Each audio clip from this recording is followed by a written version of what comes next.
Talk podcast.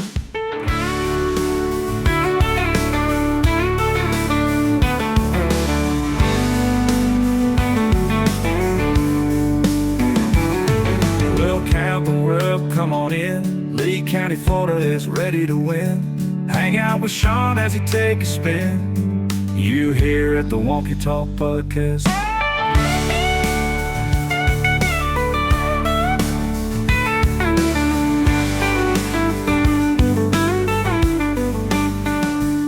Hello, everyone. Welcome to Wonky Talk, the newest podcast from the Lee County GOP, our growing podcasting network here. I am your host, Sean Hartman, Policy Coordinator with the Lee County GOP. This is going to be a podcast where we're going to be talking about a specific policy issue every single time we end up having a policy. Every time we end up having a podcast, rather.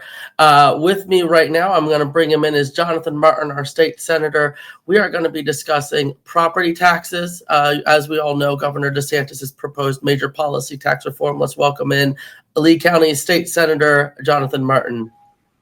Hello, Jonathan. Hey, how's it going, Sean?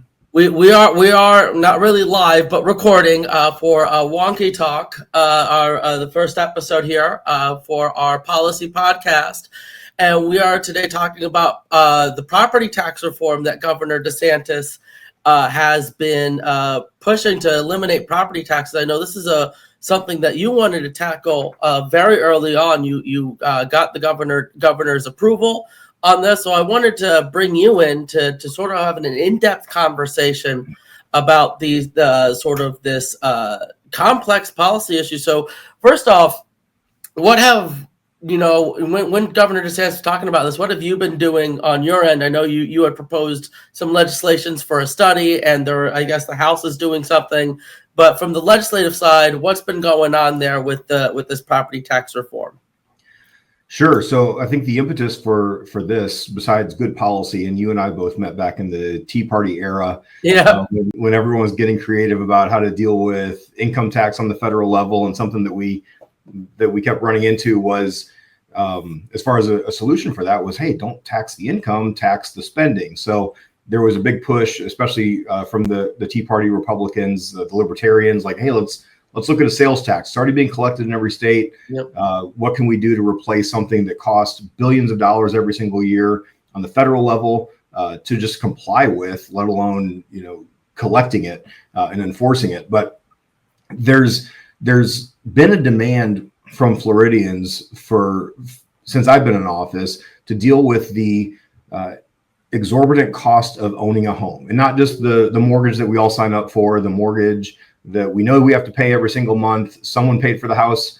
We just got to pay them back. That's understandable.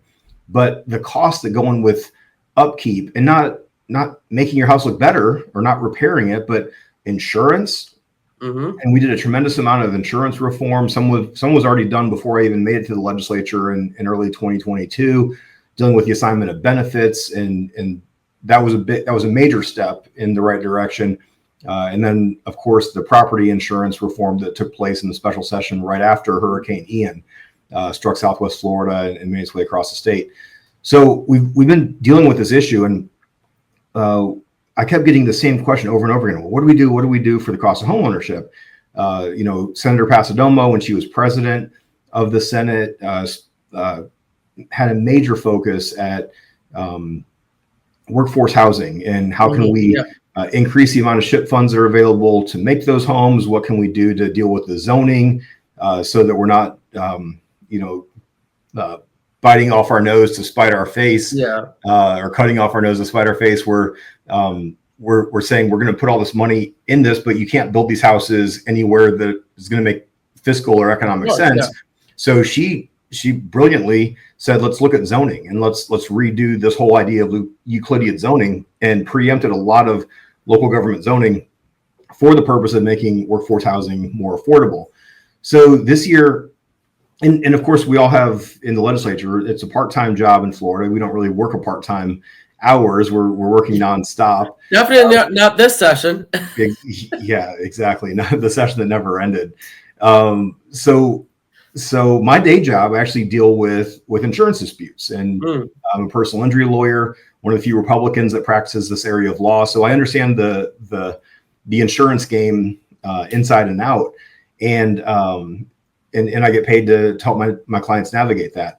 But we did so much on the insurance side of it. But if you get your trim notice every single year, or sorry, if you're getting an escrow notice every year from your bank, your lender, if you still have PMI, if you still pay a monthly, part of your mortgage every single month goes to pay for property insurance. Well, also you're cutting a sizable check for property taxes. Yeah. So I looked at that other component that was really driving up the cost of homeownership, and a cost that I hear from constituents they have no control over.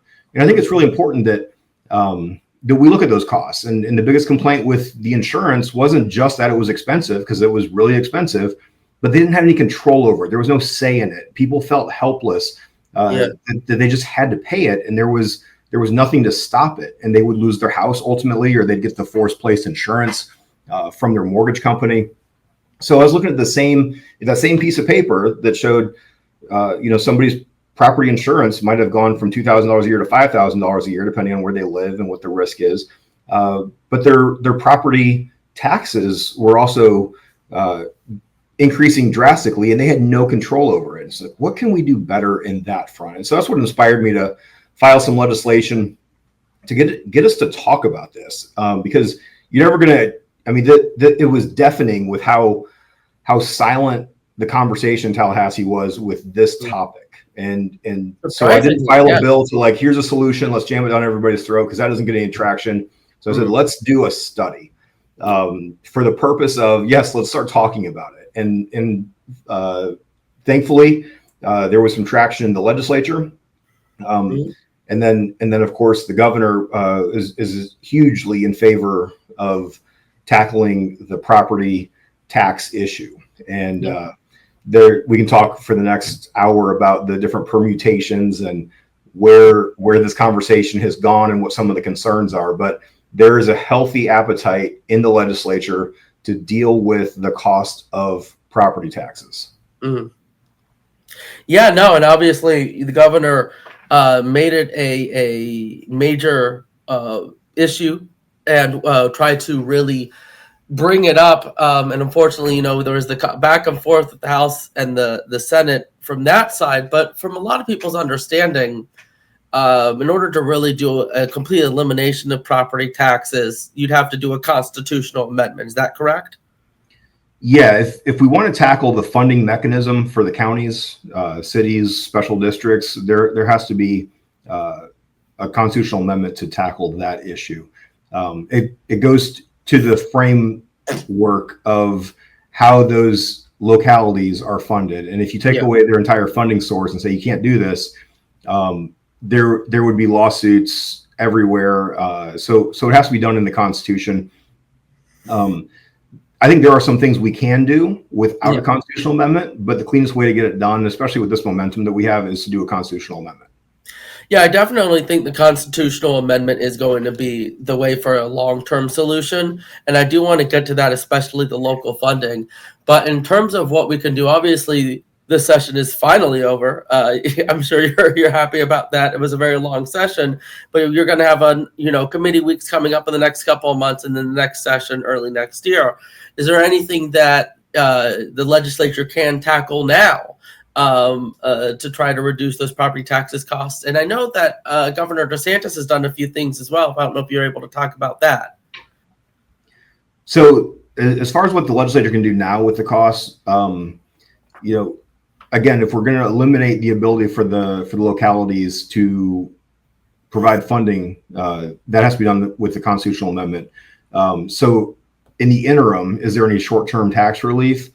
I think talking about it, first of all, puts a tremendous amount of pressure on the local governments. When we have, something like this, you're providing this interview to many members of the lead GOP, working on the grassroots level. They're able to put pressure on elected officials, both locally and on the state level. Yeah. And there's no shortage of resolutions that come out of the Lee REC, and maybe something that they could take a position on and push this through the state party.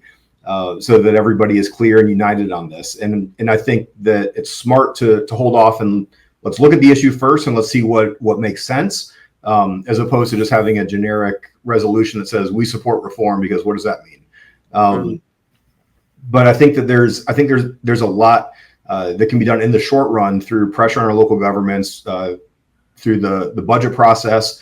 Are we gonna go to the rollback rate, which the rollback rate means if property values increase, the rollback rate is going to be a lower millage rate than what currently exists, adjusted for the increase of the values of the properties that are in your community. So I think that there's ample demand for that. But ultimately moving towards a system that gives the individual taxpayer control over how much they pay in taxes, I think that's an ideal situation. And that's where I'm spending a lot of time and a lot of my focus. But of course, we can't do that in the meantime. That has to be a constitutional amendment. Of course. So, and I actually am glad you brought that up with the local governments right now. I brought this up with our REC, and just so everyone is aware, city governments and municipalities are developing their budgets now, and most of them will be deciding their millage rates around September. And you're right, we have cities that are either going to stay higher than the rollback rate. Some will try to cut it or cut it lower. And so this is really the time that we as Republicans need to be going to our city councils and our county commissions and demanding that they lower our property taxes on that end. Because you're right, this is, as of right now, the main source of income that cities, counties, school districts, municipal districts, other special districts, that's how they mainly get their money. And so obviously when we have a constitutional amendment, there'll probably have to be wording in there on how local governments get their money or how we source that income. What are some ideas? I didn't notice, you mentioned the sales tax back when we were in the Tea Party fighting for like the fair tax and the flat tax. The sales tax I know is one option. I'm sure the Democrats would want an income tax, but I think you and I would probably be opposed to that as well. But what are some of the other funding options that could be used that has been suggested rather for property tax reform or to replace property tax? Sure. I think sales tax is one that just kind of keeps coming up over and over again, no matter how many times you have this discussion, no matter if you're talking to a Republican, a Democrat, because we already pay a sales tax. I think it's something that everyone's familiar with. And I think that's part of the beauty of a sales tax is everybody's actually aware of it. Unlike a property tax where only the property owners are aware of the property tax or constantly reminded of it, at least once a year when they pay it. There's been discussion about having a one-time tax when you buy a piece of real property. And keep in mind too, there's a tangible tax in Florida, and then there's a real property tax in Florida. Both are assessed by the property appraiser. Explain what that is. I have not heard this before. So businesses actually are required to pay a tangible property tax. So I'm sitting here in my law office. I have a computer. I have desks. There's a value to that. A depreciating value, but there's a value. And so it's basically a wealth tax that we have in Florida on businesses. If you own a piece of machinery, if you're a company, say a construction company, and you have a good amount of machinery and you have a factory, some of these big construction companies off of Alico or off of Fowler, if you're driving down, behind those big bay doors, oftentimes there's multi-million-dollar pieces of equipment. There's a tangible tax in Florida on every piece of that equipment. So again, this is something that you don't know about unless you pay it. Of course. Unless you're presented with the bill, but we all pay it. Like it or not, we're all paying this. Of course, yeah. So if a business is taxed, that tax is trickled down eventually to the consumer. Yeah. Further, if you're renting a house, you may not be cutting a tax bill, but you're actually paying a property tax. Exactly. Your landlord is not in the business of paying taxes on your behalf and not recouping those costs. So, even people who are renters or who quote unquote don't have a homestead are still paying a property tax. And oftentimes that property tax is extremely high because you don't get to Save Our Homes constitutional protections on that property tax. So your property taxes are going up much higher than 3%. My house that is homesteaded, the most, even if my valuation goes up 20% in 1 year, my property tax is only going to go up 3%. But if I rented a house, if I was using other property, if I have a business that owns property, I'm not getting a homestead exemption on that. So every time the property values increase, so do my taxes. And I think that's an important point to bring up. And I especially think of that as a renter. It does seem like as renters, we're not paying that property tax, but that is trickled down in our rental costs. And I also think more importantly, and the reason we need to have this conversation about property taxes as opposed to other tax forms is it's inherently unfair. It's not like, with most of our properties, not many of us have farms on our properties. Not many of us are creating an income from the homes that we're living in. And so we're essentially paying a tax on something that has not provided any resources to provide that tax unless you're renting out your property. And so what are your thoughts on that in terms of the fairness aspect when it comes to property taxes? That's a great point. So one of the things that I think has permeated human societies, all these societies that humans have lived in for all recorded history, is that property is tangible, property is stationary and it can't be moved. If you are the king of a country or you're the lord of a manor and you want to generate revenue, property, real property, that land, that dirt is always going to be there. So you can go out every single year and assess the value of that land or what it's yielding. And I think that because of that, we're in a very unique place just in human history to move away from that for the first time ever. We can talk about the economic reasons for that. But property tax was always a tax, not necessarily on the fact that you own property, but whenever you paid property tax, when it was first instituted in civilizations all over the world, it wasn't paid in currency. Yeah. It was paid in what that land produced. Yeah. So if there was a king or there was somebody who needed that money for that society or for that community, if you grew wheat, you would provide a percentage of the wheat that land generated. If you had cattle or livestock or chickens, you would provide a percentage of what that land yielded.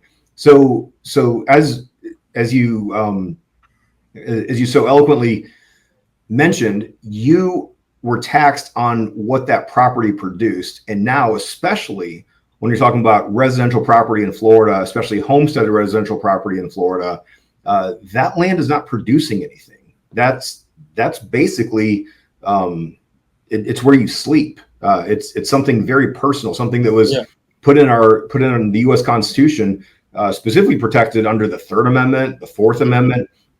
You don't have to let troops sleep in your house. Well, if I don't have to let troops sleep in my house, why should I take the value of my house and give it to somebody else and give it to the government? So you have these competing interests. But for the first time, I think in world history, we're not generating our income from the land like we had up until the mid 1800s. But also we're now tracking our money in a way that we've never tracked it before. So it makes it so by moving to a sales tax, for example, you can't hide your money like you used to be able to when we had a cash society. Now everybody knows where that money is going. Everybody uses their credit card. I don't like it really, but if we're moving in this direction, we might as well get the economic benefit of it and finally move away from the archaic and ancient method of taxation, which is taxing property. So I actually want to get into sales tax and consumption tax as well, because you are right there. When it comes to sales tax, everyone pays that tax. I think Governor DeSantis brought it up. You have tourists who obviously pay that tax when they come in. You have again people who pay cash, who pay that tax. Even in theory, people who engage in illicit or criminal behavior, if they're consuming their gains, if you will, they're still paying taxes on that as well. So you have a much broader tax base with sales tax. But obviously, one of the big criticisms you get a lot with sales tax is that it's regressive. If you're someone on a lower income level, it negatively affects you more because you're comparatively paying more out of your own income than someone with a higher income level. What are if we do go to that sales tax level, I'm assuming we're going to be looking at options for that, in terms of, I know that with the fair tax, there is always the prebate position where people on a certain lower income would get a rebate back, or with certain items being exempt from sales tax. Like, what are some of the options there to sort of offset some of the regressiveness of a broader sales tax policy at expense of in order to remove property taxes? So first of all, arguing that the sales tax or consumption-based tax is regressive, it gets a little tricky, gets a little bit nuanced, but my position is it's not regressive. My position is, look, if you're going to charge $1 for every transaction, period, that's regressive, because a $1 payment is a much higher percentage of somebody who's poor, their income, versus someone who's wealthy. But if the consumption tax is a percent, the poor person who buys food is probably going to buy less expensive food than a wealthy person. They're going to spend less of their money on that. So you have to do an interesting economic workaround to try to convince everyone that it's regressive. But if somebody makes $100,000 a year and $50,000 of that dollar is $50,000 is discretionary income, and let's say they purchased only consumer items that were taxed with that $50,000, they're going to be paying much more in taxes than somebody whose income is $50,000, who might only have $10,000 in discretionary money. So, 10%, pick a number, 10%, 5% of $50,000 is either, $5,000 if it's 10%. 10% of $10,000 is $1,000. So right there, you have somebody who doesn't make as much money, and they're being taxed significantly less than somebody who makes more money, just in that simple example. But yes, I understand the concern about somebody who has less discretionary income, so that tax is a higher percentage of their actual take-home pay. I understand that argument, and so that's where you look at exemptions. So right now, under Florida law, unprepared food it's not subject to sales tax. So if you go to Publix, and actually there's some workarounds that some of the grocery stores do. Prepared food is food that's already cooked. So if you think your fast food restaurants, you go out to eat, that's prepared food. There's a sales tax on that. If you go to the grocery store and buy the same food, it just hasn't been into the oven yet, or hasn't hit the microwave, it's unprepared food. So you're not paying sales tax on that. So that's already built into the sales tax system. So I think that's a model that could help those on the lower end of the income scale, being able to still purchase food. And honestly, this is a conversation that I've started to have as well. If somebody's paying for untaxed, unprocessed grocery store food right now under this system, they're actually paying an embedded property tax.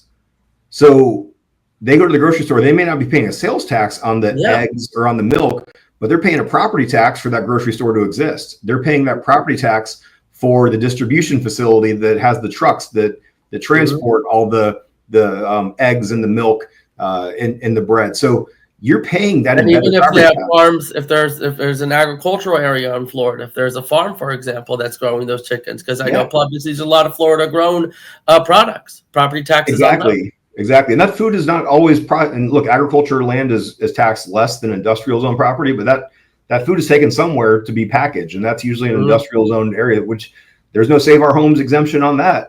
And then think of the people who work in the grocery store. Oftentimes they're renters. Sometimes people own homes, but they're paying that salary that you're paying ultimately by purchasing the food there is going to pay their embedded property tax that's built into their lease or built into their mortgage. So we got to look at this and understand there's an embedded tax out there that's a scary number. So scary that when you start looking at how, if you wanted to do a pure sales tax replacement of property tax, the sales tax would have to be a little bit more than 6% additional, because of the revenue that comes into the state is about $48 billion a year through the 6% sales tax. The counties collect a total, and this is all counties throughout the state of Florida, with ad valorem and non-ad valorem taxes, about $55 billion. So it's very, very close to being identical. You'd have to add an additional 6% onto the cost of all goods at the grocery store to make up for the loss of all property taxes. So you'd be paying a 12% you'd be paying 12% sales tax. 6 of it would stay in the county, 6 of it would continue to go to the state, but you would no longer be paying that built-in embedded property tax, which ultimately is an additional 6%, 7% if you're looking at the numbers, which I think is scary. It's scary that we're paying that type of sales tax or that type of embedded tax, and no one's talking about it. So did your study ever get through? Because that is definitely something that I feel like we should get the exact data on. Because I didn't even think about that that was going to be my next few questions. Which was how much higher of a sales tax will we have to go to replace property tax with sales tax? So you're talking about essentially doubling it to 12%. But with the complete elimination of property taxes as well. And then you're saying, and that was my other question is, should this be a situation, or let me rephrase that. I think a lot of the concerns is that if, property taxes are levied by the local governments and therefore the local governments have that level of control. And some people are thinking, if you do sales tax, basically the local governments and the school districts and everyone has to go over to Tallahassee and beg for their money. And so there's always that debate on state control versus home rule. But I think more broader than that, do we always want the local governments to basically request the funds from Tallahassee, or can they keep it local? But I think you answered that second question when you're saying that 6%. They can just remain local and distributed within that regional area. Right. And then that way the local governments can still maintain a control over their over their budgets and possibly really get more money. Because again, you've now expanded the tax base that you're dealing with. So more people are paying into it. More people are involved in it as opposed to just the property tax owners. Because that's the real aspect of it is, you have so many people who are living in this community, but it's really only the property owners who are writing the checks, or basically the initial check, but then everyone else is. Everyone is embedded, but yes, yeah. So only the property owners are actually seeing how bad the taxes are. Everybody else thinks they're getting a free ride, but they're actually paying a much higher percentage than the people who own homes, or those who have the ability to go shop around and go to other states, make purchases. So yeah, absolutely. So getting back to the study, there was no study that was actually ordered. The governor decided to veto that language, or veto the $1 million funding for a study, which I never asked for in my legislation to begin with, because frankly, we have a ton of economists in Tallahassee that have these numbers, and you can actually go to quite a few websites. But the Florida Department of Revenue, I spent some time there, just myself. In my spare time, looking at spreadsheets of sales tax revenue and then also property tax revenue, and you can see the county by county breakdowns for the sales tax revenue. You can see the county by county breakdowns for property tax revenue. You can see the ad valorem, the non ad valorums. That information is out there, and you could I don't want to say bore yourself to death, but you can definitely get your fill of numbers, and you can see what I've been talking about just from the Florida Department of Revenue website. All that information is there. Further, I think the discussion in Tallahassee has not been outside of me and saying, well, if people are interested in doing this, let's have a full conversation about what it would look like to do a full replacement, revenue neutral replacement of property taxes, and how would that look? And I think there's ways to do that so that our essential services on the local level are dealt with. There's a Louisiana model. Louisiana does, and I try not to emulate too much from Louisiana. Our car insurance, PIP, no fault, is ironically similar to what Louisiana does, and I don't think that's a great program in Florida that I've been trying to replace since I've been in the legislature. But under their revenue, their sales tax model, they have 5% of sales tax in Louisiana goes to the state. Up to 7 additional percentage points can stay with the county. So the county has discretion on how much to vote for. So if one county is super efficient, maybe less services, maybe higher income, residents, they can have a lower percentage of they can pay their bills without going to that 7% cap. Maybe there's a more urban county that has a lot more government services that they need to provide. They're less efficient. They can go to the full 7% if they need to, up to a total of 12%. And I think the statewide average is a little over 10% sales tax. So some are above 5%, some are below the additional 5%. That's a model that we follow in Florida. We don't give as much discretion to the counties because we also have we know they have a tremendous amount of money coming in through property taxes. But for example, Lee County, a few years ago, Lee County voters decided that our school district should get an additional half-cent sales tax on all goods and services or all goods purchased here in Lee County. So we gave that discretion to school districts. Some hospital districts have a sales tax. If you look at the state of Florida, it's very common to go from one county to the next and have a completely different sales tax. And as I travel the state a lot more these days, I find that that's very true. I really don't know what the sales tax is going to be until I pull up for that late night Burger King to get me between Fort Myers and Tallahassee.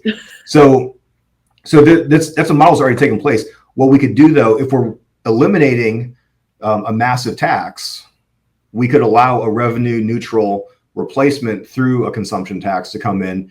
We cap it and say, look, the counties have discretion to go to this point, but in no situation can they go over that point. You put that in the Constitution, and you require there to be revenue neutrality for the first couple of years of the rollout. Require a self-balance after that time period. If they charge too much tax, that has to go into reserves. I think there's a way to do it very, very intelligently, but ultimately putting that pressure on the county commissioners or the city councils who are making those decisions, which right now they frankly don't have a whole lot of accountability, simply because, as we talked about, not everybody's paying a millage rate. Not everybody actually gets that bill every year and sees that bill, but everybody, Republican, Democrat, rich person, poor person, gets a receipt at the cash register and sees that sales tax. And I think that would help go a long way to making sure that some of those governments we have in the state of Florida that are very abusive with their spending are held accountable, not just by Republicans and not just by landowners, because that kind of seems to be the model right now that we have. And not just by Florida Doge either. Exactly, but everybody, Republicans, Democrats, if you pay a bill, you're going to see that sales tax. Yep. And right now, unfortunately, a lot of people think that they're not paying an embedded tax, and they think that they're only paying a 6% sales tax, but they're in fact paying much closer to 12, 13%. Perfect. So before we go, let's talk this upcoming session. Do you think there's any hope for any movement of this, at least a constitutional amendment this year? Or do you think that everyone's going to try to play it safe, especially since it's an election year? Governor DeSantis, not really, I wouldn't say a lame duck, but he sort of is final few years in office. So where do you think the mood is in the Senate and the House of getting something done this time, at least on a constitutional amendment level? So I think that there's a big appetite to do something on property taxes to lower the cost of homeownership. I can tell you right now, just based on my conversations I've had with House members who are on this task force, who are looking at the property tax issue, as well as the governor's office, there likely won't be a massive overhaul like I'm talking to you about. And I think that should ease some concerns for some people, because look, big change, nobody wants big changes from government. Everybody talks about how government needs big changes, but when you start talking about it, a lot of people start to back up. I'm going to keep pushing for it because I think it's a really smart thing to do economically. And we didn't even talk about the cost of putting a price tag or an assessment on property in the state of Florida. But there's definitely a lot of conversations with everybody I've talked to, a lot of positive feedback about doing something for homestead real property in the state of Florida. I can see that going away. I don't know what the replacement would look like because it's surprisingly a very small percentage of that overall $55 billion that I was talking about statewide. Homestead property is some of the least expensive property in the state. When you look at the millage rates, it's taxed the lowest. It's taxed lower than commercial, than industrial. And then, of course, there's a lot of people here have had to save our homes. So the amount of revenue that's actually coming in from homestead property, it's a small piece of that pie. It's the smallest piece of the pie when you talk about industrial and commercial. I mean, think of the skyscrapers in Tampa, Orlando, Miami, Fort Lauderdale. That's high value property. When you think about all these the commercial, the industrial, there's a tremendous amount of resources. Actually, it's one of the reasons why cities kind of grow the way they do. If you ever look at a map of city and corporation, they kind of follow the high value real estate. The last thing that a city will incorporate is a home or a residential neighborhood. If they're trying to expand their borders, they tend to go after the commercial and industrial because that's where the tax base is. So I don't see any clear direction yet on what the Senate or the House would do when it comes to what a replacement would look like with homestead property tax elimination. But I think we got to have a really good conversation for the economic reasons we were talking about, how our consumer habits have changed. The last few thousand years of human history, we had to have people tied to their land. We had to make sure that a civil society had revenue, and land was the most consistent and the most fair way of collecting that revenue. But it was based on income, not necessarily the fact that you owned land. The appraisal process is objective as it is, and we both know our property appraiser here in Lee County. He's actually a property appraiser. His day job is a property appraiser, but what he's tasked with doing with 66 other property appraisers in the state of Florida is to create a value of property that has zero economic significance. A bank isn't going to loan you money based on what the Lee County property appraiser appraises your house for. You still have to get your own property appraisal if you want to buy a house. If you want to sell your house, you need to talk to somebody who doesn't work in the Lee County property appraiser's office and find out the actual economic value of that property.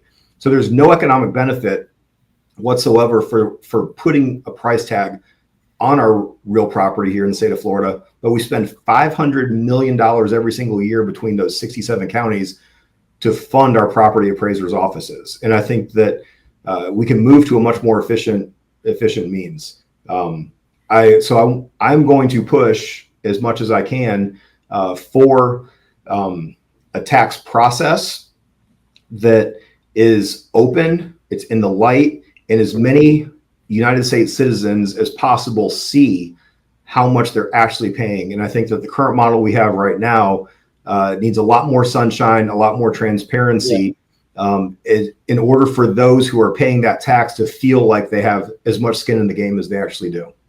Yeah, no, 100%. But so you're saying that there's actually a possibility without a constitutional amendment that we can eliminate the homestead property tax rate? I think the cleanest way to deal with it is through a constitutional amendment, again, because you're messing with the formulas for the counties. They'll sue the legislature over an unfunded mandate. Basically, you're taking revenue away. So if we don't increase the ability for them to collect in some other means, there's going to be lawsuits. It's going to be unpredictable. We don't want to scare people away from coming to Florida. Of course. So whatever we do, and look, I think there's enough demand to move the needle on that. Everybody who votes in the state of Florida lives in Florida, theoretically. So they all have a house here, whether it's homesteaded or whether they're renting. If we're only going to deal with residential property, I think we just need to get rid of the real estate taxes on all residential property. I think that that's something we can do, and then possibly increase the other and shift the revenue stream to another source. If you have, we don't want to cut our essential services. We want to make sure the government can fund its essential functions. But I want to make sure, and many conservatives want to make sure that that tax collection is done with as many people being aware of it as possible. And right now, even though everyone has skin in the game, a very small percentage of Floridians feel like they have skin in the game. No, 100%. Yeah, we definitely need to find a way to replace it if we're going to be putting in eliminating a tax that funds all these essential services. So I appreciate, again, Jonathan, you taking the time and speaking to me and with the rest of the Lee County GOP on these policy issues. This has been Wonky Talk. I just find that name so silly. I'm so sorry. It's a good name. I'm clever, aren't I? No, this has been Wonky Talk. We're going to be talking about policy every couple of weeks to every month, trying to get in guests in. So again, Jonathan, I appreciate you taking the time. And when you go up in Tallahassee, put up that good fight up there to see if we can get our property taxes lowered. So thank you so much for coming in, Jonathan. Thanks, Sean. Take it easy. Good to see you. Come on in. Lee County, Florida is ready to win. Hang out with Sean as you take a spin. You here at the Wonky Talk podcast.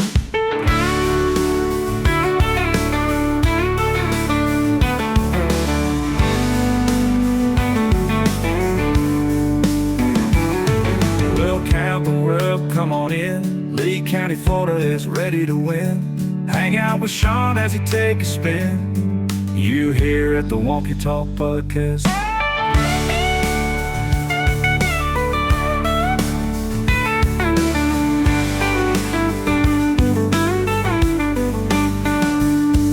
Well, Campbell, welcome, come on in. Lee County, Florida is ready to win.